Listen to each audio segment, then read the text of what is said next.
In this video, we will study about not-for-profit organization. So let's start with the video.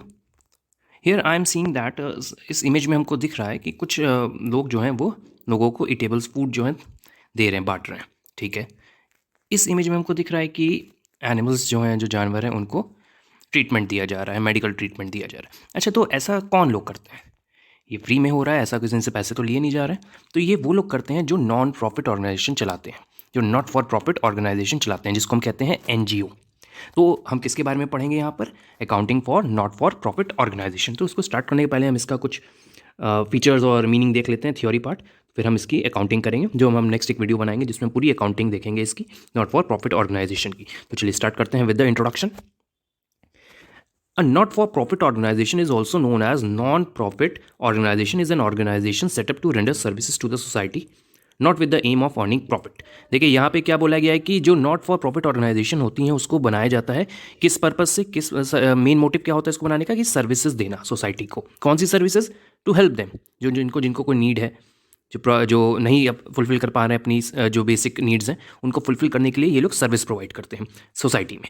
तो इनका main M क्या है? Service provide करना, profit earn करना नहीं है। नेक्स्ट क्या है? It is a separate legal entity not owned by an individual और एन एंटरप्राइज। ये एक सेपरेट एंटिटी होती है, अपने में एक ही आर्टिफिशियल पर्सन है, इसका कोई ओनर नहीं है। तो ओनर नहीं है तो कौन है? इसके मेंबर होते हैं। ओनर नहीं होता है कोई, सब मिलकर चलाते हैं।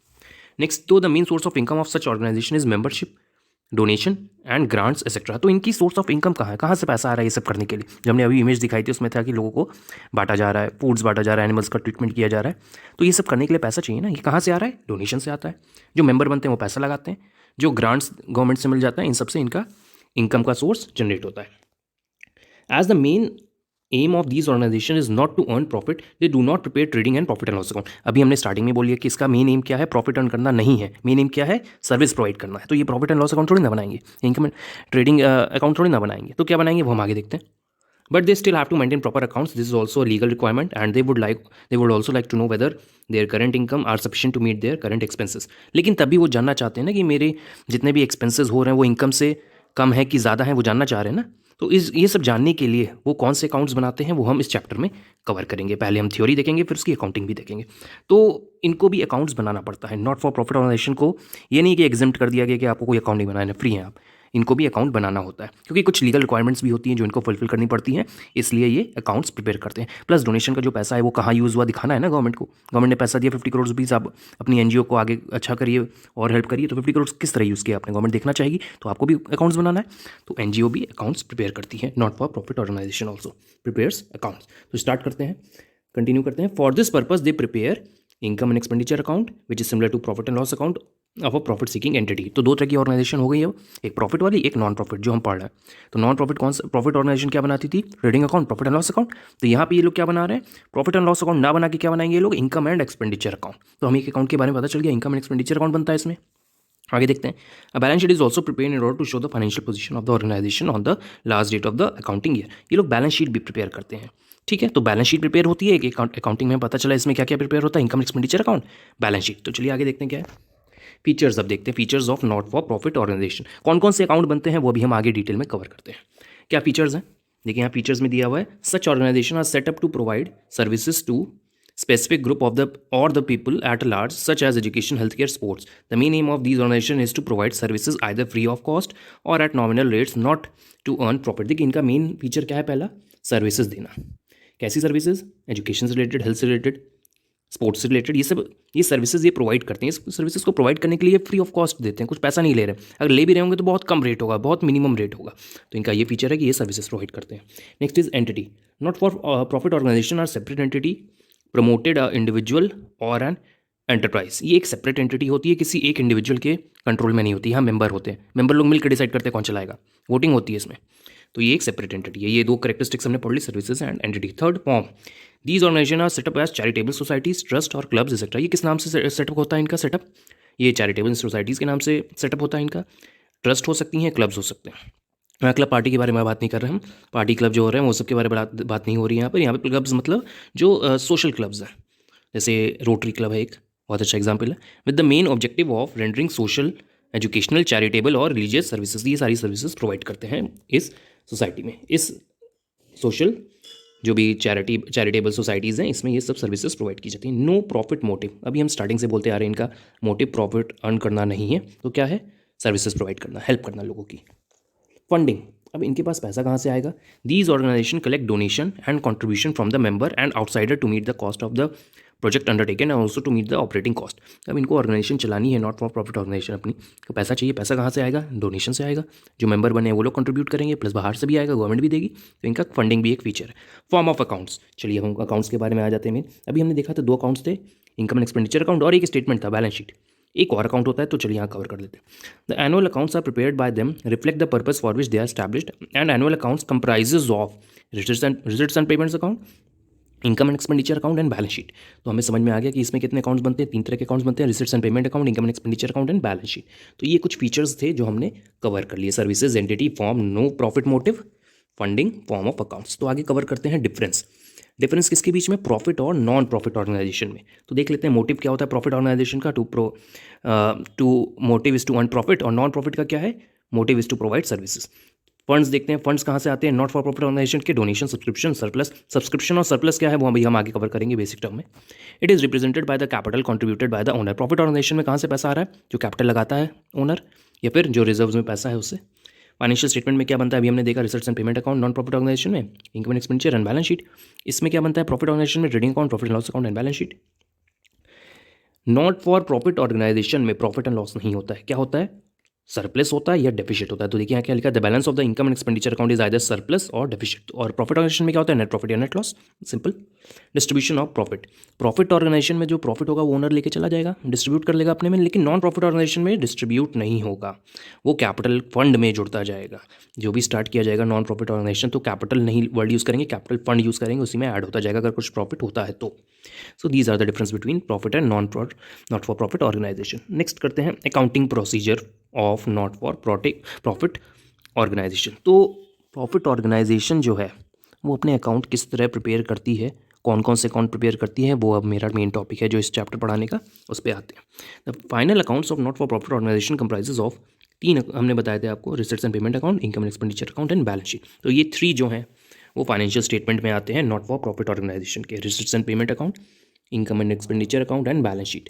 तो पहला है रिसिट्स एंड पेमेंट अकाउंट। अब देखिए अकाउंटिंग पे आ गए हम लोग, तो what is receipts and payment account वो भी देख लेते हैं।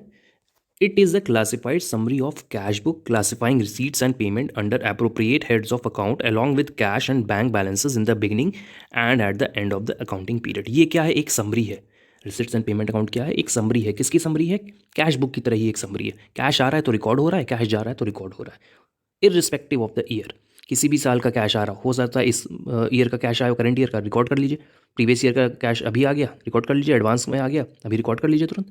इस तरह के अकाउंट को हम कहाँ रिकॉर्ड करते हैं? इस तरह के जो भी कैश आते हैं उसको हम रिसिट्स एंड पेमेंट अकाउंट में रिकॉर्ड करते हैं। इसका ओपनिंग बैलेंस कहाँ से स्टार्ट होता है? कैश या बैंक, और क्लोजिंग बैलेंस भी क्या होगा? कैश या बैंक। तो एक फॉर्मेट दिखा देते तो और अच्छे से समझ में आएगा आपको। तो देखिए ये रिसिट्स एंड पेमेंट अकाउंट का फॉर्मेट है। ओपनिंग बैलेंस देखिए कैश दिया हुआ है, क्लोजिंग बैलेंस देखिए राइट हैंड साइड में नीचे कैश, और जहाँ से भी पैसा आ रहा है वो डेबिट में देखिए लिखे हुए हैं सब रिसीट्स, जहाँ पैसा जा रहा है वो क्रेडिट में लिख दिया आपने पेमेंट्स के हेड में। तो ये हमारा रिसिट्स एंड पेमेंट अकाउंट का एक फॉर्मेट है। तो चलिए वापस आते हैं अपनी थ्योरी पे। तो आई थिंक फर्स्ट पॉइंट समझ में आ गया होगा। A clear idea can be form from this account about the cash position of an organisation. It is maintain on cash system of accounting. ये सिंपल ध्यान रखिएगा, कैश पे डिपेंड करता है। कैश आ रहा है रिकॉर्ड करो, कैश जा रहा है रिकॉर्ड करो, और कुछ नहीं देखना है आपको। तो ये ऐसे अकाउंट, इस अकाउंट को हम रिसिट्स एंड पेमेंट अकाउंट कहते हैं। सेम कैश बुक की तरह ही है जो आपने पढ़ा है। It does not show expenses and incomes on accrual basis. ध्यान रखिएगा, हमने बेसिस ऑफ अकाउंटिंग में पढ़ाया था cash basis, accrual basis and hybrid basis. तो ये रिसिट्स एंड पेमेंट अकाउंट कौन सा रूल फॉलो कर रहा है? Cash basis. कैश आ रहा रिकॉर्ड, कैश जा रहा रिकॉर्ड। अक्रूवल बेसिस को रिकॉर्ड नहीं करेगा ये, मतलब एक्सपेंसेस और इनकम को अक्रूवल बेसिस, आउटस्टैंडिंग, प्रीपेड, इसके एडजस्टमेंट्स नहीं करेगा, ये सिंपली रिकॉर्ड कर लेगा। तो ये हमारा रिसीट्स एंड पेमेंट अकाउंट है। रियल अकाउंट है, रियल अकाउंट का क्या रूल है? What comes in debit, what goes out credit. तो आई थिंक सिंपलेस्ट है रिसीट्स एंड पेमेंट अकाउंट। तो आगे देखते हैं क्या कुछ फीचर्स। इनका नेचर क्या है रिसीट्स एंड पेमेंट अकाउंट का? ये रियल अकाउंट है, कैश बुक की तरह ही है। ट्रांजेक्शन्स कैसे रिकॉर्ड हो रहे हैं? Nature of transaction, it records only cash and bank transaction ही रिकॉर्ड करेगा। Transaction other than cash and bank like depreciation, profit on loss on sale of asset etcetera not recorded. इस account में जो non cash item होते हैं वो नहीं record होते हैं, जैसे डेप्रिसिएशन, ये सारी चीज़ें रिकॉर्ड नहीं होंगी, ध्यान रखिएगा। No distinction between capital and revenue items, capital और रेन्यू आइटम्स में यहाँ कोई डिस्टिंक्शन नहीं करता है, सिंपल रिकॉर्ड कर लेता है। It records all cash and bank receipts and payment of both capital and renew nature, दोनों की नेचर के रिकॉर्ड्स ये रिकॉर्ड कर लेता है। कैपिटल और रेन्यू क्या है वो आपने बेसिक टर्म में पढ़ा था, तो एक बार ऐसे हम बता दे रहे हैं कैपिटल एंड रेन्यू आइटम्स क्या होते हैं। कैपिटल आइटम्स वो, सपोज मैंने एसेट को सेल किया अपनी, सपोज एसेट परचेज की मैंने, एसेट परचेज की तो पेमेंट किया होगा मैंने, और एसेट को हम बैलेंस शीट में शो करेंगे। पेमेंट किया तो हमने यहाँ क्या किया, कैश बुक में दिखा दिया, लेकिन हम वैसे कहाँ कर रिकॉर्ड करते थे इसको, सिर्फ बैलेंस शीट में रिकॉर्ड करते थे एसेट परचेज। तो ये वो रूल्स नहीं देख रहा है, ये सिंपली रिकॉर्ड कर दे रहा है, कैपिटल और रेन्यू आइटम्स को नहीं देख रहा है, ये डायरेक्ट उसका रिकॉर्ड बना दे रहा है। ओपनिंग एंड क्लोजिंग बैलेंसेस, तो रिसीट्स एंड पेमेंट अकाउंट का ओपनिंग बैलेंस क्या होता है, कैश या बैंक, क्लोजिंग बैलेंस क्या होता है, कैश या बैंक, जो अभी हमने आपको दिखाया था। पर्पस क्या है, it reveals the cash position of an organisation, it helps us to ascertain the total amount paid and receive during an accounting period. Main purpose है इसका बनाने का, कैश कितना गया एक अकाउंटिंग ईयर में, कैश कितना आया। तो ये फॉर्मेट फिर से देख लीजिए, देखिए opening balance cash, closing balance cash या बैंक भी हो सकता है, और renew receipts, capital receipts debit में, जो भी पेमेंट है रेन्यू और कैपिटल नेचर के वो क्रेडिट में।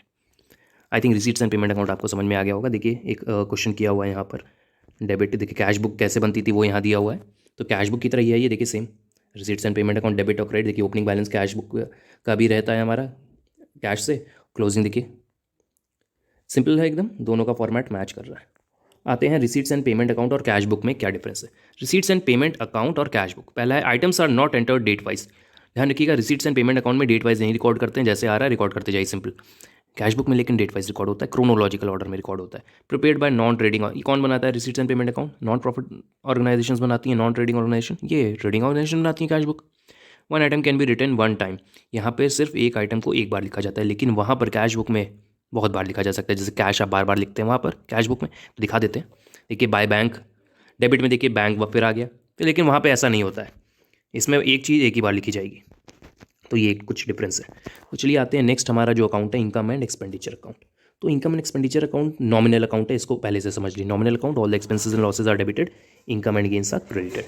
Income and expenditure account is the summary of income and expenditure of the complete year. Current year से रिलेटेड जितने भी इनकम और एक्सपेंडिचर होगी, I am repeating current year, इस साल से रिलेटेड जितने भी इनकम और एक्सपेंडिचर होगी उसको आप इनकम एंड एक्सपेंडिचर अकाउंट में रिकॉर्ड करेंगे। It is like profit and loss account, जैसे आप profit and loss account prepare करते थे 11th क्लास में, उसी तरह इसको प्रिपेयर करना है, अक्रूवल बेसिस पे रिकॉर्ड करना है, आउटस्टैंडिंग प्रीपेड का एडजस्टमेंट करना होगा। It is prepare at the end of the year, बताइए ईयर एंड पे बनाया जाता है। इंक्लूड्स ओनली रेन्यू आइटम्स, ध्यान रखिएगा रेन्यू आइटम्स रिकॉर्ड करना है इसमें। प्रॉफिट एंड लॉस अकाउंट में आप कभी भी मशीन परचेज नहीं दिखाते थे, उसी तरह यहाँ पे भी रूल याद रखना है। लेकिन रिसीट्स एंड पेमेंट अकाउंट में कैपिटल और रेन्यू का डिफरेंस नहीं करता था, वो रिकॉर्ड कर लेता था सब कुछ, लेकिन इसमें आपको ध्यान रखना है कि कैपिटल और रेन्यू आइटम्स में डिफरेंस करना है, कैपिटल आइटम्स नहीं रिकॉर्ड होंगे। तो कैपिटल का आइटम्स कहाँ रिकॉर्ड होंगे, वो बैलेंस शीट में रिकॉर्ड होंगे। And the balance at the end represent surplus of income over expenditure और वाइस वर्सा। अब प्रॉफिट एंड लॉस अकाउंट का जो बैलेंस बचता था एंड में, वो नेट प्रॉफिट या नेट लॉस होता था, लेकिन यहाँ पे क्या होगा, सरप्लस होगा या डेफिसिट होगा, दो वर्ड होंगे, सरप्लस अगर प्रॉफिट, अगर कंपेयर करें नेट प्रॉफिट की जगह क्या वर्ड होगा यहाँ पे, सरप्लस। एक और वर्ड है सरप्लस का, excess of income over expenditure, जो यहाँ पे लिखा हुआ है वाइस वर्सा लिखा है, मतलब excess of expenditure over income. अगर नेट लॉस होता था तो हम क्या लिखते थे, लॉस होता तो नेट लॉस लिखते थे उस प्रॉफिट ऑर्गेनाइजेशन में, यहाँ पर हम डेफिसिट लिखेंगे, या फिर दूसरा नाम क्या है डेफिसिट का, excess of expenditure over income, simple. Income and expenditure account, it is a nominal account, अभी हमने आपको बताया था नॉमिनल अकाउंट है, expenses and losses are debit, income and gains are credit. It is equivalent to the profit and loss account of a business firm, simple है, profit and loss account से similar होता है। Incomes are shown on the credit side and expenses are shown on the debit side. इसका format क्या है वो भी हम दिखा देते हैं आपको। ये फॉर्मेट है, एक्सपेंडिचर डेबिट में दिखाना है, इनकम क्रेडिट में दिखाना है, सिंपल। तो वही चीज़ यहाँ लिखिए, the difference between the two side is either surplus और डेफिसिट। अभी हमने पीछे बताया, अगर जो डिफरेंस आएगा वो सरप्लस होगा या डेफिसिट, देखिए नीचे लिखा हुआ है यहाँ पे, टू सरप्लस हो सकता है या फिर डेफिसिट हो सकता है। सरप्लस का दूसरा नाम क्या है, excess of income over expenditure, deficit excess of expenditure over income. तो देखिए सिंपल है, डिफरेंस क्या होगा दोनों का, सरप्लस या डेफिसिट। सरप्लस होगा तो कहाँ रिकॉर्ड हो जाएगा, नेट प्रॉफिट को आप कहाँ रिकॉर्ड करते थे क्लास 11th में, कैपिटल में जोड़ देते थे, यहाँ कैपिटल फंड है, उसको सरप्लस को कहाँ ऐड कर देंगे हम, कैपिटल फंड में सरप्लस ऐड कर देंगे, अगर डेफिसिट होता है तो माइनस कर देंगे। It is prepared on accrual basis of accounting and this all adjustment relating to the period outstanding expenses and income, provision for depreciation और doubtful debts are made। ध्यान रखिएगा ये accrual basis पे है, तो outstanding, prepaid, accrued, income in advance, ये चार adjustment इसमें किए जाएंगे जो accrual basis पे चलते थे। accrual कॉन्सेप्ट में हमने आपको समझाया था, तो ये accrual basis वाले जो भी एडजस्टमेंट्स होते हैं वो यहाँ पे फॉलो होंगे, एकदम मान में बैठा लीजिए इसको। रिसीट्स एंड पेमेंट अकाउंट में ऐसा कुछ नहीं होता है। फॉर्मेट देख लीजिए, expenditure amount, income amount for the year ended, एक फॉर्मेट दिया हुआ है देखिए, सैलरीज होती हैं तो डेबिट में आएगा, एक्सपेंडिचर चैरिटी डेबिट में, रेंट डेबिट में, डोनेशन अगर दिया है मैंने तो ये सारे डेबिट में आएंगे। डोनेशन मिला है तो क्रेडिट में, सब्सक्रिप्शन क्रेडिट में, ग्रांट रिसीव्ड रेंट, सब्सक्रिप्शन क्या है वो डिटेल में हम आगे पढ़ते हैं अभी। तो ये सब सारी चीज़ें हैं, फॉर्मेट है। बैलेंस क्या होगा, सरप्लस या deficit. I think income and expenditure account clear हो गया आपको। आगे आते हैं, difference between income and expenditure account and profit and loss account. तो देखते हैं डिफरेंस क्या है। The main object of this account is to calculate net profit या net loss. Profit and loss account बनाने का मेन ऑब्जेक्टिव क्या है, नेट प्रॉफिट या नेट लॉस निकालना। इनकम एक्सपेंडिचर अकाउंट का मेन ऑब्जेक्टिव क्या है, सरप्लस या डेफिसिट बताना। This account is prepared by trading organisation. ये कौन बनाता है profit and loss account, trading organisation, जिनका मेन ऑब्जेक्टिव होता है प्रॉफिट अर्न करना। लेकिन नॉन ट्रेडिंग ऑर्गेनाइजेशन जो नॉट फॉर प्रॉफिट ऑर्गेनाइजेशन होती हैं वो कौन प्रिपेयर करती हैं, क्या प्रिपेयर करती हैं, income expenditure account. This account is prepared on the basis of trial balance. ये किसको देखकर बनाया जाता है, ट्रायल बैलेंस को देखकर। लेकिन this is prepared on the basis of receipts and payment account. Income expenditure किसको देखकर बनाएगा, रिसीट्स एंड पेमेंट अकाउंट को देखकर बनाएगा। The balance of these account surplus या डेफिसिट होना है, इसका नेट प्रॉफिट या नेट लॉस होना है। This account contains direct indirect gains and indirect expenses. तो ध्यान रखिएगा, जो इनडायरेक्ट गेन्स और एक्सपेंसेस होते हैं वो रिकॉर्ड कर लेता है हमारा profit and loss account. Income expenditure account नहीं रिकॉर्ड करता है। डिफरेंस देखिए, रिसीट्स एंड पेमेंट अकाउंट और इनकम एक्सपेंडिचर अकाउंट में क्या डिफरेंस है। Receipts and payment account cash book है एक, हमने आपको स्टार्टिंग में बताया था। और ये किस तरह का है, income expenditure account profit and loss account तरह का है। डेबिट साइड में क्या रिकॉर्ड होता है, रिसीट्स एंड पेमेंट अकाउंट के रिसीट और क्रेडिट साइड में पेमेंट। इनकम एक्सपेंडिचर के डेबिट में एक्सपेंडिचर एंड क्रेडिट साइड में income. Receipts and payment account real account होता है, income expenditure account nominal account होता है। ओपनिंग बैलेंस क्या होता है रिसीट्स एंड पेमेंट अकाउंट का, कैश या बैंक। इनका ओपनिंग बैलेंस क्या होता है, कुछ नहीं। इनकम एंड एक्सपेंडिचर का ओपनिंग बैलेंस नहीं होता है, क्लोजिंग होता है, सरप्लस या डेफिसिट। तो क्लोजिंग बैलेंस क्या होता है रिसीट्स एंड पेमेंट अकाउंट का, कैश या बैंक। इनका क्या होता है, सरप्लस या डेफिसिट, ध्यान रखिएगा। Capital and revenue receipts both are recorded. Receipts and payment account में कैपिटल और रेन्यू दोनों आइटम रिकॉर्ड किए जाते हैं। Record receipts and payment of both items, ध्यान रखिएगा। इनकम एंड एक्सपेंडिचर सिर्फ रेन्यू आइटम रिकॉर्ड करता है। रेन्यू मतलब जो रिकरिंग नेचर के होते हैं, जो बार बार होते हैं। Next, period of income and expenses. हमने बताया था receipts and payment account irrespective of the year record करता है। मतलब करंट ईयर का भी रिकॉर्ड कर लेगा, करंट ईयर का कैश मिला रिकॉर्ड कर लिया, पैसा मिला प्रीवियस ईयर का था इस साल मिला हमें, वो भी रिकॉर्ड कर लेगा। उसमें एडजस्टमेंट नहीं करेगा कि प्रीवियस ईयर का है तो नहीं रिकॉर्ड करना है, तो वो विदाउट एडजस्टमेंट सब कुछ रिकॉर्ड कर ले जाता है। लेकिन इनकम एंड एक्सपेंडिचर सिर्फ करंट ईयर का प्रिपेयर करेगा। देखिए यहाँ लिखा है ना, irrespective of the period. Receipts and payment account में देखिए यहाँ लिखा है इररिस्पेक्टिव ऑफ द पीरियड, और यहाँ पे देखिए इनकम एक्सपेंडिचर में लिखा है करंट ईयर ओनली। ध्यान रखिएगा, ये पॉइंट इंपॉर्टेंट है। Balance sheet, no need as all items are included. देखिए रिसीट्स एंड पेमेंट अकाउंट में बैलेंस शीट बनाने की जरूरत नहीं पड़ती है, क्योंकि सारे आइटम्स ऑलरेडी हमने इंक्लूड कर लिए हैं, कैपिटल और रेन्यू बोथ नेचर के, तो कोई नीड नहीं होती है बैलेंस शीट प्रिपेयर करने की, लेकिन हम प्रिपेयर करते हैं। It is a must for maintaining capital items, remaining capital items. देखिए प्रॉफिट एंड लॉस अकाउंट में, इनकम एक्सपेंडिचर अकाउंट में हम कैपिटल आइटम्स को नहीं शो करते हैं, इसलिए हमें बैलेंस शीट प्रिपेयर करनी पड़ती है। Transfer of closing balance to next year receipts and payment account. इसका जो क्लोजिंग बैलेंस होगा रिसीट्स एंड पेमेंट अकाउंट का, वो नेक्स्ट ईयर ओपनिंग बैलेंस बन जाएगा। इसका क्या कहाँ ट्रांसफर होगा, इसका ओपनिंग या क्लोजिंग बैलेंस इनकम एक्सपेंडिचर का, सरप्लस या डेफिसिट होगा। सरप्लस होगा तो कैपिटल फंड में ऐड, डेफिसिट तो माइनस। नेक्स्ट आते हैं बैलेंस शीट। अब it is statement, balance sheet ध्यान रखिएगा एक स्टेटमेंट होता है, अकाउंट नहीं होता है। Shows the financial position of an organisation. The method of preparing the balance sheet for not for profit organisation is similar to that of business form. Same balance sheet बनती है जैसे हम लोग प्रॉफिट ऑर्गेनाइजेशन की बनाते थे। तो ये एक स्टेटमेंट बनाते हैं, देखते हैं बैलेंस शीट एक स्टेटमेंट होता है। It is prepare at the end of the accounting period after preparing the income and expenditure account.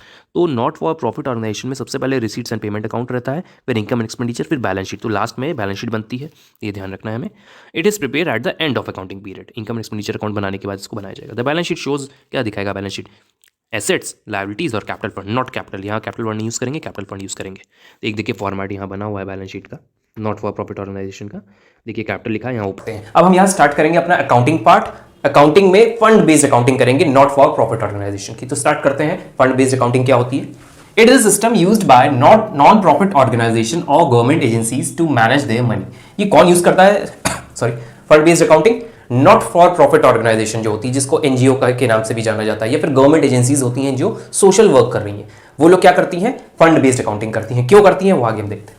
The fund amount along with the income earned on that fund cannot be used for the purpose it has been set aside। देखिए ये क्या करती हैं, जो भी क्यों करती हैं, मेन रीजन ये इस लाइन में है कि जो फंड के लिए पैसा मिला, सपोज मेरी एनजीओ है, उसमें बिल्डिंग के नाम का फंड आया, तो बिल्डिंग बनाने में यूज होगा, तो उस चीज को अकाउंटिंग में दिखाने के लिए हम फंड बेस्ड अकाउंटिंग करते हैं, क्योंकि फंड आया है बिल्डिंग के नाम का तो उसकी अकाउंटिंग अलग होगी पूरी, क्योंकि फंड बिल्डिंग के नाम का है तो बिल्डिंग पे जितने खर्चे हो रहे हैं उस फंड से निकाले जाएंगे और जितनी इनकम हो जाएगा उसी फंड से तो उसमें जोड़ दी जाएगी, अलग से जर्नल की तरह नहीं ट्रीट करेंगे, इसलिए फंड बेस्ड अकाउंटिंग की जरूरत पड़ती है। तो यहाँ क्या लिखा है, the fund amount along with the income earned on that fund can not be used for the purpose it has been set aside. अगर फंड का पैसा अलग रखा गया है तो उसको सिर्फ फंड में ही लगाना है, किस फंड के लिए, कौन से पर्पस के लिए लगाना है, जिसके लिए वो फंड बनाया गया है, उसके अलावा कहीं नहीं यूज करना उसको, सेट असाइड। कुछ एग्जांपल है फंड के, जैसे general fund, fixed asset fund. अब जैसे फिक्स्ड एसेट फंड का एग्जांपल ले लेते हैं, हमारे पास बिल्डिंग के नाम का फंड आया फिक्स्ड एसेट फंड, तो बिल्डिंग में ही यूज होगा, कहीं और नहीं यूज कर सकते। तो this is a fund based accounting, ये मीनिंग है। अब आगे बढ़ते हैं, टाइप्स ऑफ फंड हम यहां पे डिस्कस करेंगे। अब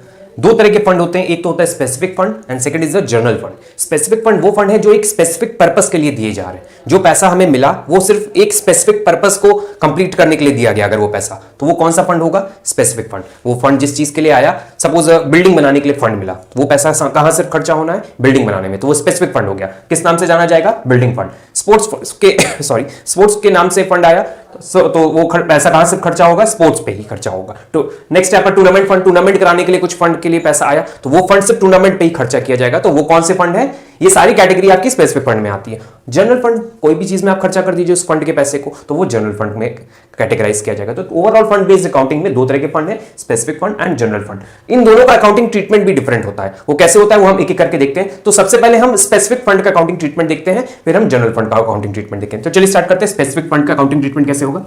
अकाउंटिंग में कुछ रूल्स होते हैं उस फंड की अकाउंटिंग करने के लिए, तो रूल रीड कर लेते हैं और हम एक प्रेजेंटेशन भी शॉर्ट में दिखाएंगे कि कैसे इस रूल को प्रेजेंट किया जाएगा अगर क्वेश्चन दिया हो तो। The amount set aside is credited to separate fund account that is shown on liability side. तो देखिए इन्होंने क्या बोला, जो भी पैसा अलग रखा जाएगा फंड के नाम का, उसको कहां दिखाना होगा हमें, लायबिलिटी साइड में। सिंपल। आगे, ऑल एक्सपेंसेस और payment out of these fund are debited to the fund. जितने भी खर्चे होंगे उस फंड के ऊपर, फंड का जो पैसा आया उसमें अगर कुछ खर्चा होता है तो उसी फंड में से वो पैसा निकाल लिया जाएगा, उसी को डेबिट कर दिया जाएगा। नहीं समझ में आया तो हम प्रेजेंट करके आपको दिखाते हैं। सपोज बिल्डिंग के नाम का एक फंड आया, तो हमने यहां रूल पहला पढ़ा कि लायबिलिटी साइड में उस फंड को शो करना है। हम यहां लिख लेते हैं building fund, building fund, building के नाम का फंड का पैसा आ गया सपोज 50 लाख रुपीस, ठीक है। अब मैंने बिल्डिंग फंड का जो पैसा मेरा आया है उसको मैंने कंस्ट्रक्शन में लगाना है बिल्डिंग बनाने के लिए। सपोज कंस्ट्रक्शन के नाम का कुछ खर्चा हो गया तो कहां से डिडक्ट होगा, इनकम एंड एक्सपेंडिचर में एक्सपेंडिचर साइड नहीं लिखेंगे, क्या करेंगे, उस फंड के पैसे को, जो भी खर्चा हुआ है, एक्सपेंडिचर जो भी हुआ है, उसी फंड से निकालेंगे। ध्यान रखिएगा, ये बहुत इंपॉर्टेंट है। तो हम क्या करेंगे, एक्सपेंसेस जो भी होंगे फंड के नाम के वो यहां पर क्या हो जाएंगे, लेस हो जाएंगे। ओके। सपोज इस बिल्डिंग फंड के नाम का और डोनेशन आ गया हमारे पास, मतलब बिल्डिंग का 50 लाख का डोनेशन पहले था हमारे पास, हमें किसी ने और पैसा दे दिया कि और रख लो बिल्डिंग बनाने के लिए, कोई डोनेट कर गया, तो आप क्या करेंगे, उसी में ऐड कर देंगे। सपोज और डोनेशन आ गया तो डोनेशन करके उसी में क्या कर देंगे, ऐड कर देंगे जो भी अमाउंट आएगा। ओके। सपोज इनकम हो जाए, अब ये डोनेशन का सपोज एक और हम एग्जांपल लेते हैं, आपको हम बताएंगे इनकम कैसे होगी इसमें। बिल्डिंग के नाम का फंड आया 50 लाख रुपए, एक साल कोरोना की वजह से जो प्रोजेक्ट था वो आगे बढ़ गया कि बिल्डिंग का फंड आया नॉन प्रॉफिट ऑर्गेनाइजेशन में, उन्होंने बिल्डिंग के लिए 50 लाख रुपए दिया, एक साल में बिल्डिंग बननी है, लेकिन वो पोस्टपोन हो गया आइडिया, लेकिन पैसा तो हमारे पास है नॉट फॉर प्रॉफिट ऑर्गेनाइजेशन के पास, तो वो उस पैसे को क्या कर सकती है, ऐसे रखकर खाली रखेंगे पैसा तो कोई इनकम नहीं है, तो वो क्या कर सकती है, उस पैसे को इन्वेस्ट कर सकती है, कहीं इन्वेस्ट कर देगी कि कुछ इनकम ही हो। सपोज इस बिल्डिंग फंड का जो 50 लाख रुपए आया था इन्होंने कहीं इन्वेस्ट कर दिया, तो यहां लिख सकते हैं एसेट बन जाएगी उस केस में हमारी, तो यहां लिख देंगे बिल्डिंग फंड इन्वेस्टमेंट। जो भी इन्वेस्टमेंट हम 50 लाख सपोज पूरा कर देते हैं तो वो इन्वेस्टमेंट की तरह हमारी एसेट भी बन जाएगी, दोनों तरफ चलेगा, ध्यान रखिएगा। अब ये इन्वेस्टमेंट मैंने की है तो यहां से कुछ इनकम होगी, श्योर है, तभी हम इन्वेस्टमेंट कर रहे हैं कि कुछ इनकम हो, इनकम होगी तो क्या करेगी, मेरे फंड को बढ़ाएगी। सपोज इंटरेस्ट मिल गया इस इन्वेस्टमेंट पे, तो हम क्या करेंगे, ऐड कर देंगे इंटरेस्ट, वो इनकम इसी में जुड़ जाएगी और जो फाइनल अमाउंट होगा वो हम बाहर शो करेंगे। तो इस तरह से प्रेजेंटेशन देना है आपको फंड बेस्ड अकाउंटिंग का। बिल्डिंग फंड है, हो सकता है कोई और फंड आ गया, टूर्नामेंट फंड आ गया, तो सारे प्रेजेंटेशन इसी तरह होंगे। ध्यान रखिएगा यहां पर कुछ नहीं आएगा, इनकम एंड एक्सपेंडिचर को नहीं टच करना है when you are doing accounting on fund based accounting. Rules for accounting general fund. अब जनरल फंड का अकाउंटिंग ट्रीटमेंट कैसे करना है वो हम लोग देख लेते हैं। तो दो रूल्स हमने लिख रखे हैं। General fund amount is shown in liability side of balance sheet. जो भी अमाउंट होगा जनरल फंड का उसे हमें लायबिलिटी साइड में शो करना होगा बैलेंस शीट में। सपोज 80,000 का फंड है हमारे पास, तो आप क्या करिए, जनरल फंड हेडिंग डालिए यहां पर और बाहर अमाउंट लिख दीजिए। तो ये हमने शो कर दिया कैसे ट्रीटमेंट करना है। एज इट इज जैसे आपने स्पेसिफिक का किया था वैसे ही अभी स्टार्टिंग में जो फंड का अमाउंट होगा वो शो करना होगा। फिर क्या है, income from this fund investment is shown on income side of income and expenditure account. अब देखिए यहां पे क्या बोल रहा है, इस फंड को अगर इन्होंने कहीं इन्वेस्ट कर दिया, इन्वेस्ट कर देंगे तो मेरी एसेट बन जाएगी, तो जनरल फंड इन्वेस्टमेंट हो जाएगा। जनरल फंड इन्वेस्टमेंट 80,000 का सपोज आपने इन्वेस्ट कर दिया, इस इन्वेस्टमेंट पे जो इनकम होगी, सपोज इस पे 8,000 रुपीज की इनकम हुई, ये जो फंड का पैसा था इसने इन्वेस्टमेंट में लगा दिया, उस पे जो इंटरेस्ट, सपोज इंटरेस्ट मिला 8,000 रुपीज का, तो उसको हमें कहां ट्रीटमेंट करना होगा, ये यहां पे बोल रहा है इनकम एंड एक्सपेंडिचर अकाउंट के इनकम साइड में। तो यहां पे आप क्या लिखेंगे, bye interest on general fund investment 8,000, suppose 8,000 का अगर इंटरेस्ट अर्न होता है, तो ये ट्रीटमेंट है हमारे जनरल फंड का। तो ध्यान रखिएगा, स्पेसिफिक वाले केस में इनकम एंड एक्सपेंडिचर में कुछ भी नहीं आता है। जनरल फंड वाले केस में अगर इनकम होती है तो आपको इनकम साइड में शो करना होगा, फंड को इंक्रीज नहीं करना होगा। तो ये है हमारा दोनों फंड का ट्रीटमेंट। अब हम कुछ क्वेश्चंस लगाएंगे जो स्पेसिफिक फंड और जनरल फंड के कॉम्बिनेशन पे होंगे। तो स्टार्ट करते हैं क्वेश्चन 1 से। Show how would you deal with the following items while preparing the financial statement of not for profit organisation. कुछ आइटम्स दिए हुए हैं और आपको नॉट फॉर प्रॉफिट ऑर्गेनाइजेशन की अकाउंटिंग, उस फंड की, जो भी फंड दिया हुआ है आपको क्वेश्चन में, उस फंड की अकाउंटिंग ट्रीटमेट आपको शो करना है। तो सबसे पहले देखिए यहाँ क्या दिया, टूर्नामेंट फंड दिया है, contribution received for tournament fund दिया है, tournament expenses, interest received on tournament fund investment, receipts from tournament tickets. तो हमें साफ साफ यहां पता चल रहा है कि ये एक स्पेसिफिक फंड है टूर्नामेंट फंड के नाम से। तो स्पेसिफिक फंड का अकाउंटिंग ट्रीटमेंट अभी हमने आपको समझाया कैसे होगा, लायबिलिटी साइड में शो करना होगा, सब कुछ बैलेंस शीट में आएगा, इनकम एंड एक्सपेंडिचर अकाउंट में कुछ नहीं आएगा। तो हमने देखिए यहाँ बैलेंस शीट बना ली है। अब हम प्रेजेंटेशन स्टार्ट करते हैं क्वेश्चन का। तो देखिए सबसे पहले दिया है टूर्नामेंट फंड, तो आप उतार लीजिए लायबिलिटी साइड में टूर्नामेंट फंड।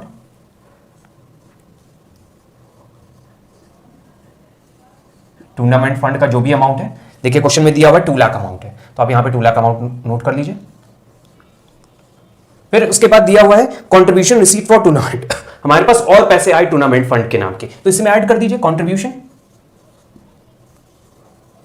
कंट्रीब्यूशन के नाम से कितना अमाउंट आया हमारा 40,000, तो आप 40,000 यहां नोट कर लीजिए।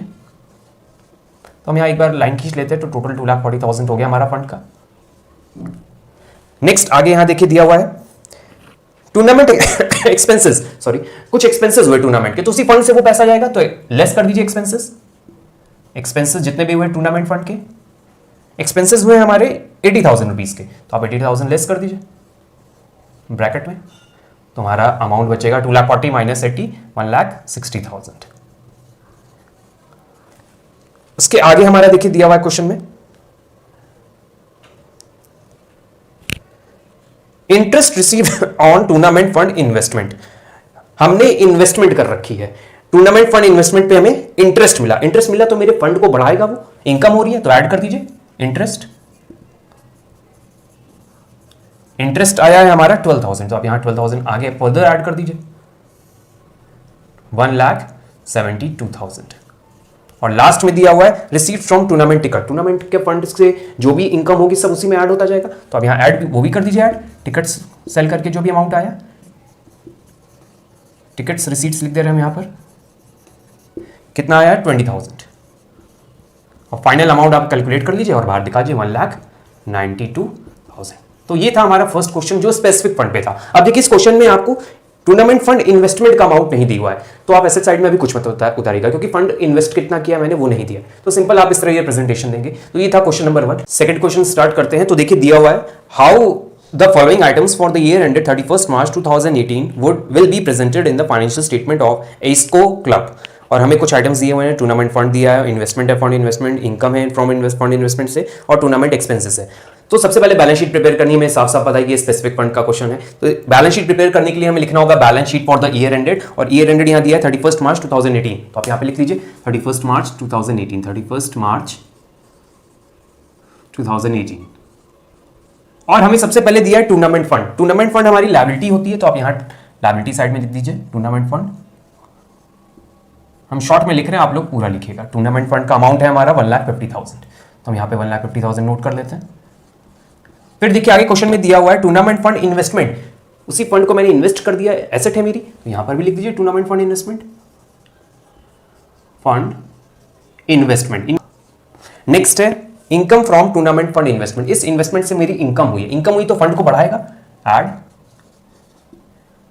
Income from tournament fund investment. कितनी इनकम हुई है 18,000 की, तो आप 18,000 यहां ऐड कर दीजिए,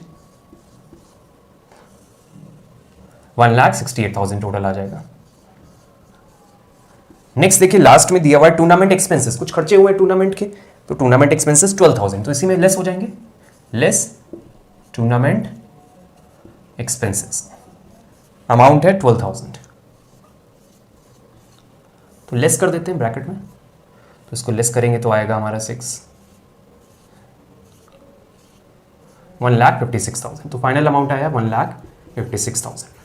तो इस तरह ये एक सेकंड क्वेश्चन का प्रेजेंटेशन था। नेक्स्ट क्वेश्चन भी स्टार्ट करते हैं, क्वेश्चन थर्ड। तो क्वेश्चन थर्ड रीड कर लेते हैं। देखिए यहाँ दिया हुआ है प्राइस फंड ऑन 1 अप्रैल 2018 80,000, फिर इंटरेस्ट है प्राइस फंड इन्वेस्टमेंट पे 6,000 rupees, then prizes given 10,000, prize fund investment भी किया है मैंने, प्राइस फंड इन्वेस्टमेंट 60,000, फिर डोनेशन मिला है प्राइस फंड पे और हमें 25,000। Present the following in final accounts of NPO. इसको हमें प्रेजेंट करना है। साफ साफ पता चल रहा है कि ये एक स्पेसिफिक फंड का क्वेश्चन है, तो स्पेसिफिक फंड का ट्रीटमेंट करते हैं। तो सबसे पहले है प्राइस फंड दिया हुआ 80,000 का, तो पता है ये कहां लिखते हैं प्राइस फंड, यहाँ पे हम नोट कर दे रहे हैं प्राइस फंड 80,000 रुपीज।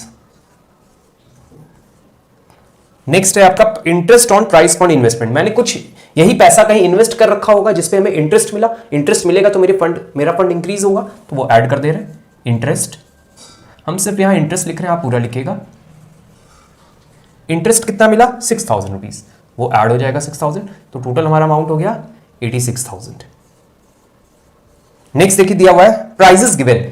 फंड में से जो फंड का पैसा है मेरे पास, उसी पैसे से मैंने प्राइजेस डिस्ट्रीब्यूट कर दिए, तो फंड से ही पैसा कट जाएगा, तो लेस कर दीजिए प्राइजेस गिवन। कितने के प्राइजेस दिए हैं हम लोग ने 10,000 के, तो आप 10,000 लेस कर दीजिए 76,000। नेक्स्ट देखिए दिया हुआ है प्राइस फंड इन्वेस्टमेंट। पता चल गया हमें इन्वेस्टमेंट एसेट होती है, तो यहां पे आप नोट कर दीजिए प्राइस फंड इन्वेस्टमेंट।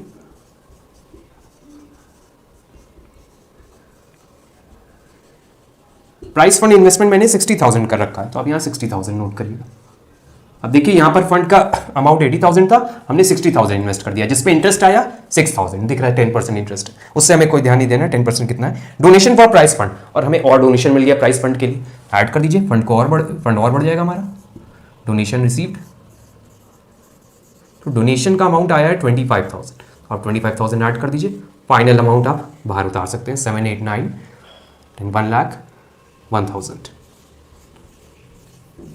तो ये था हमारा क्वेश्चन नंबर थर्ड। अब थोड़ा डिफिकल्ट क्वेश्चन करेंगे, क्वेश्चन नंबर फोर्थ। चलिए स्टार्ट करते हैं। Following is the information given in respect of certain items of a sports club. एक स्पोर्ट्स क्लब है और उसके रिलेटेड कुछ आइटम्स दिए हुए हैं। Show these items in the income and expenditure account and balance sheet of the club. और इन्हीं आइटम्स को हमें income and expenditure and balance sheet में शो करना है। तो देखते हैं क्या दिया हुआ है आगे। सॉरी, स्पोर्ट्स फंड दिया हुआ है, स्पोर्ट्स फंड इन्वेस्टमेंट भी दिया है, इंटरेस्ट दिया हुआ है, डोनेशन मिला है स्पोर्ट्स फंड पे, फिर sports prizes awarded, expenses on sports event, then general fund investment, interest on general fund. तो देखिए कॉम्बिनेशन क्वेश्चन है, इसमें स्पेसिफिक फंड भी है और जनरल फंड भी है, तो दोनों का ट्रीटमेंट करना होगा। तो हमें पता है कि जनरल फंड पे जो ट्रीटमेंट होता है वो इनकम एक्सपेंडिचर अकाउंट में भी जाता है, तो हमें इनकम एक्सपेंडिचर अकाउंट भी बनाना पड़ेगा। अभी पहले बैलेंस शीट के सारे प्रेजेंटेशन करते हैं, इसके बाद इनकम एक्सपेंडिचर भी बनाएंगे। तो स्टार्ट करते हैं फर्स्ट से। देखिए स्पोर्ट्स फंड दिया हुआ है 35,000, लायबिलिटी है, शो कर दीजिए। Sorry, sports fund specific fund है ये। स्पोर्ट्स फंड का कितना अमाउंट है हमारा 35,000, तो आप यहां 35,000 शो कर दीजिए। नेक्स्ट देखिए दिया हुआ है sports fund investment asset, sports fund investment,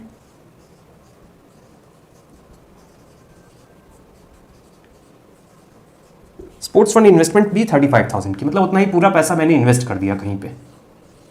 next है आपका इंटरेस्ट ऑन स्पोर्ट्स फंड। इसी स्पोर्ट्स फंड पे कुछ इंटरेस्ट आया, इनकम हुई तो बढ़ेगा फंड में, तो इंटरेस्ट कर दीजिए ऐड। तो हम यहां सिर्फ इंटरेस्ट लिख रहे हैं, अमाउंट है 4,000, इसका 39,000 यहां पे उतार लेते हैं। नेक्स्ट है देखिए डोनेशन फॉर स्पोर्ट्स फंड के लिए और डोनेशन आया हमारे पास, तो ऐड हो जाएगा donation,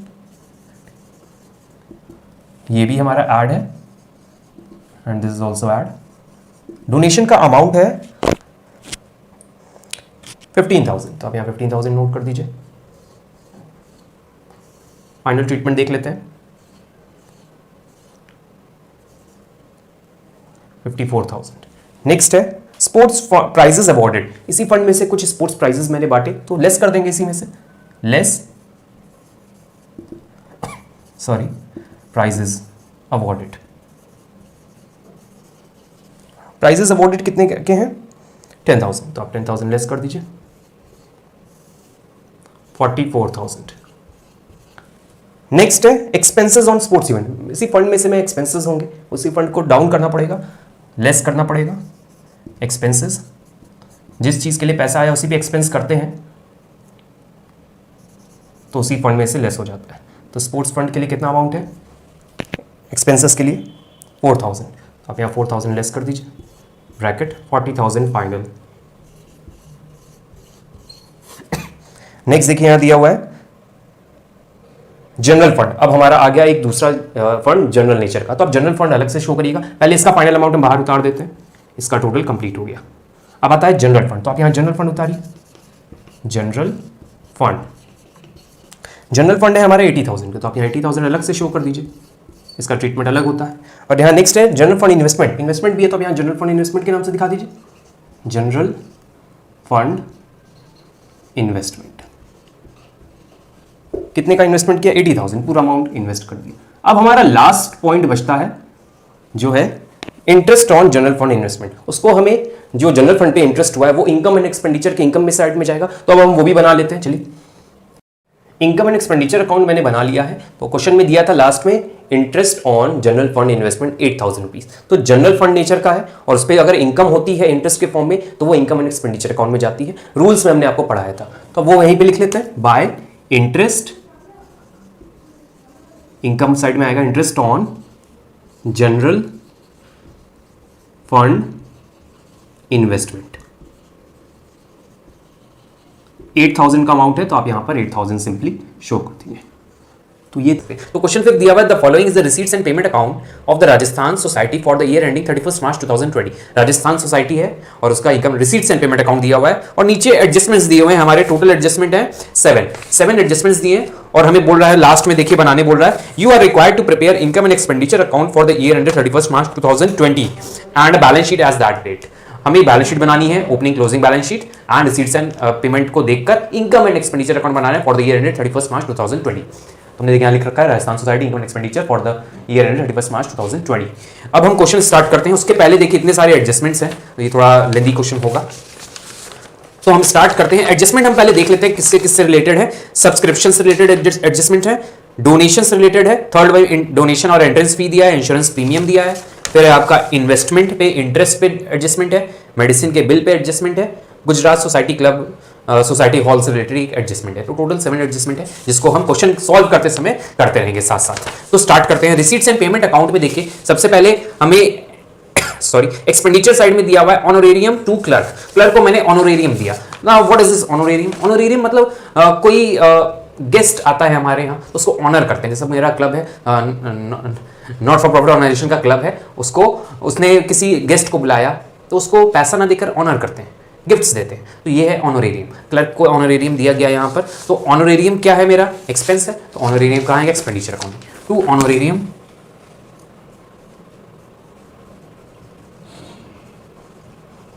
to clerk, amount is 10,000।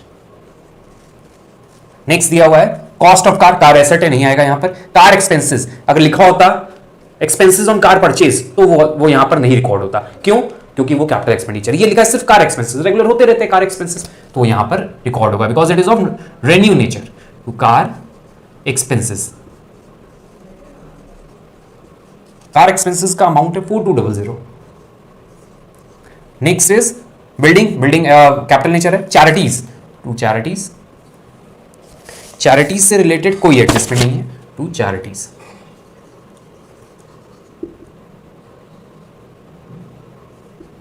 Amount है चैरिटीज का 2000। नेक्स्ट एडजस्टमेंट दिया हुआ है meeting expenses, simple to meeting expenses.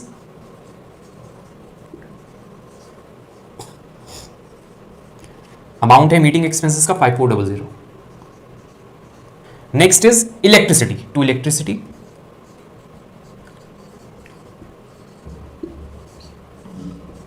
Electricity का 4800।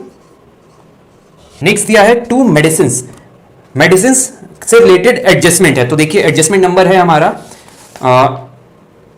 6th adjustment. देखिए यहां लिखा हुआ है a bill of medicine purchase during the year amounting to 200 was outstanding. Medicine purchase की एक बिल आउटस्टैंडिंग है, करंट ईयर का आउटस्टैंडिंग एक्सपेंस ऐड हो जाएगा। तो to medicine, CINE medicine account, हम एडजस्टमेंट यहीं पे दिखा दे रहे हैं आपका। मेडिसिन 800 की है और आउटस्टैंडिंग ऐड करेंगे, आउटस्टैंडिंग 200। 1000। नेक्स्ट देख दिया हुआ है इन्वेस्टमेंट, एसेट होती है वो यहां रिकॉर्ड नहीं होगी, लेकिन इन्वेस्टमेंट से रिलेटेड एक एडजस्टमेंट भी अभी हमने देखा था। तो फिफ्थ एडजस्टमेंट है इंटरेस्ट ऑन इन्वेस्टमेंट ₹300 दो accrued was not actually receive. Income side का है, वो भी हम इनकम साइड में देखेंगे। नेक्स्ट है एक्सपेंसेस ऑन चैरिटी शो, तो लिख लेते हैं यहां to expenses on charity show amount 6200। Next insurance premium, इससे भी रिलेटेड एडजस्टमेंट है, adjustment number 4th, insurance premium was paid in advance for 3 months, 3 months का एडवांस में पे कर दिया। तो टोटल कितना है पहले यहां पे हम लिख लेते हैं, टू इंश्योरेंस प्रीमियम, टोटल 1200 है, इसमें 3 मंथ्स का एडवांस दे दिया गया, तो 3 मंथ्स का निकाल लेते हैं 3/12, टोटल है पूरे ईयर का 3/12 कर लेते हैं 300, तो एडवांस दे दिया, करंट ईयर का नहीं है, हटा देंगे 1200 माइनस 300 800 900, यहां 900 आ जाएगा। नेक्स्ट इंश्योरेंस प्रीमियम हो गया, पेमेंट साइड के सारे एडजस्टमेंट हो गए। अब आते हैं इनकम साइड में, सबसे पहले आता है subscription bye subscription.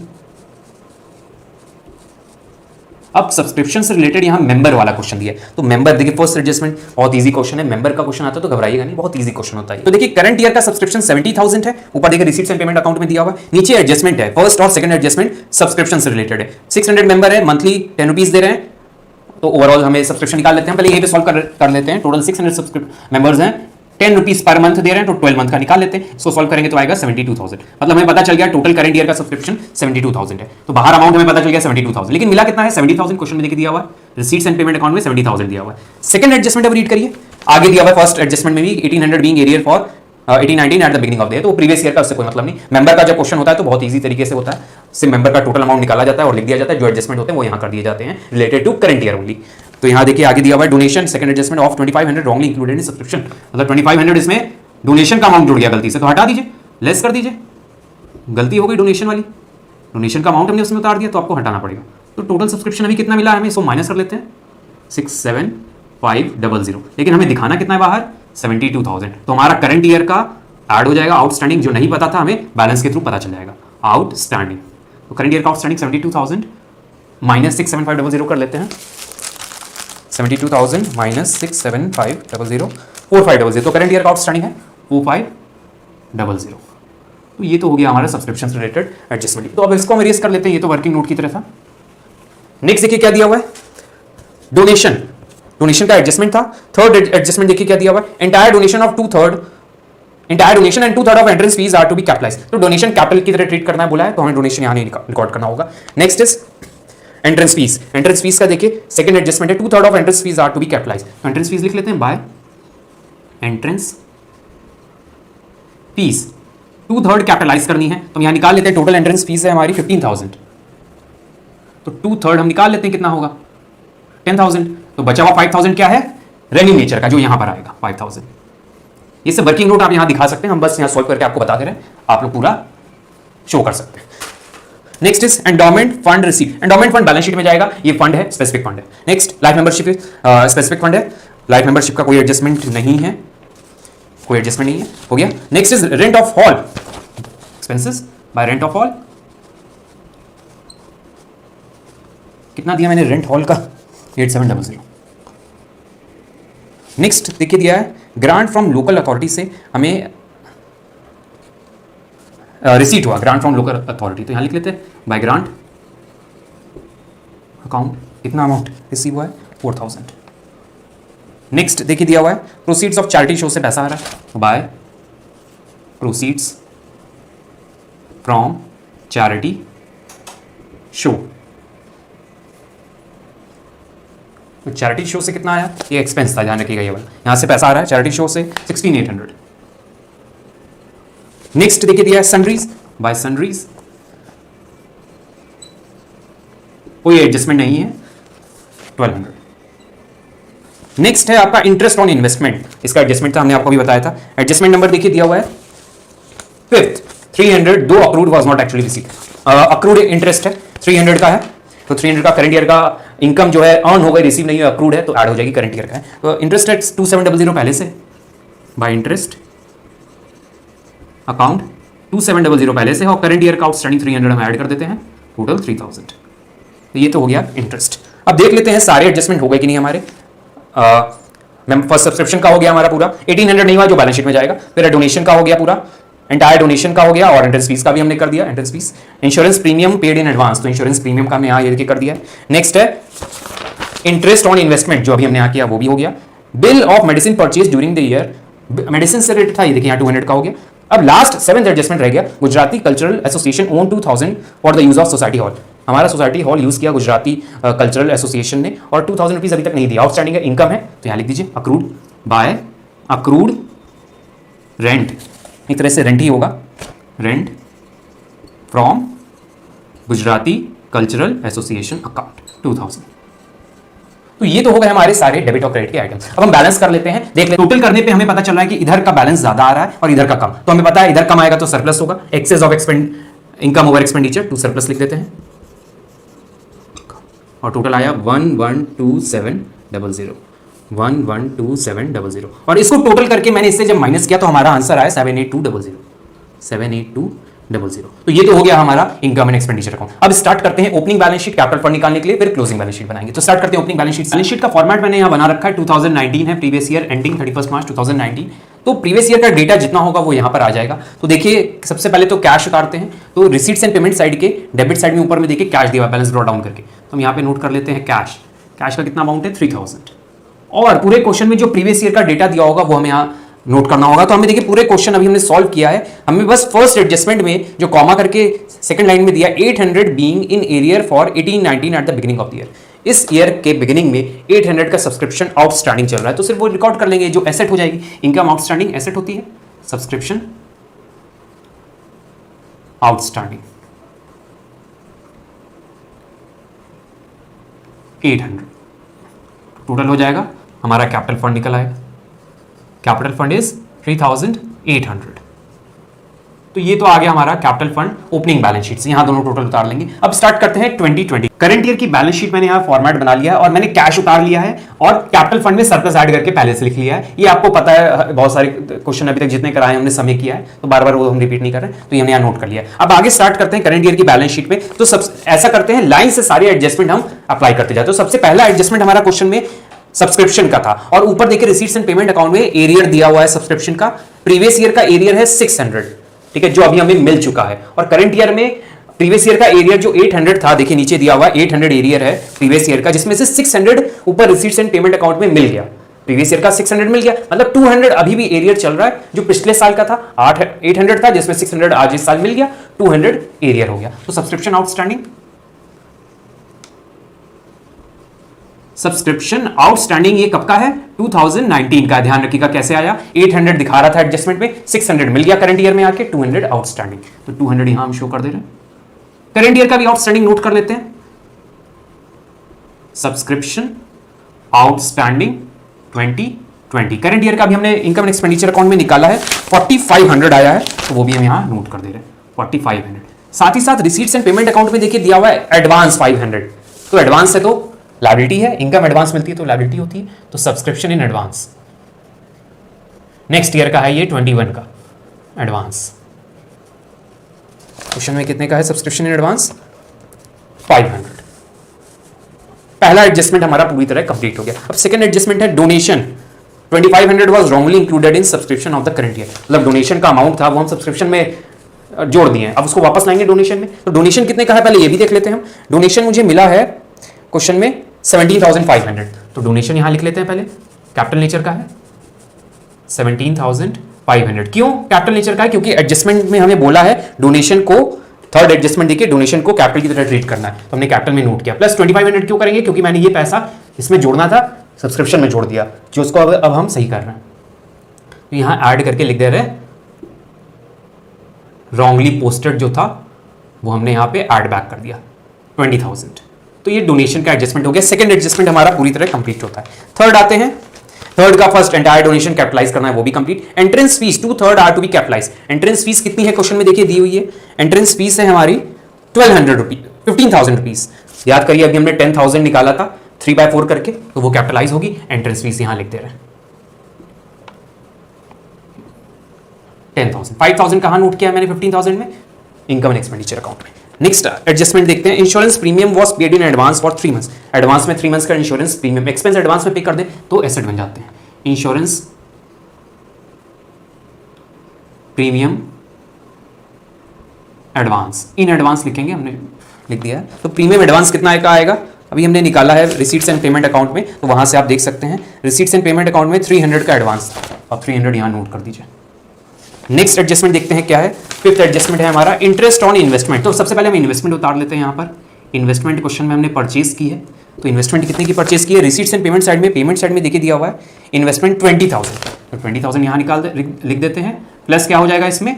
Interest accrued. तो इंटरेस्ट कितने इन्वेस्टमेंट पे अक्रू हुआ है हमारा? हमने देखिए रिसीट्स एंड पेमेंट अकाउंट में इंटरेस्ट अक्रूड यहाँ पे दिया हुआ है 300 का, तो 300 ऐड कर दीजिए। एडजस्टमेंट में दिया हुआ है, एडजस्टमेंट नंबर 5 2300 इन्वेस्टमेंट हो गया। नेक्स्ट एडजस्टमेंट देखते हैं किस चीज का है।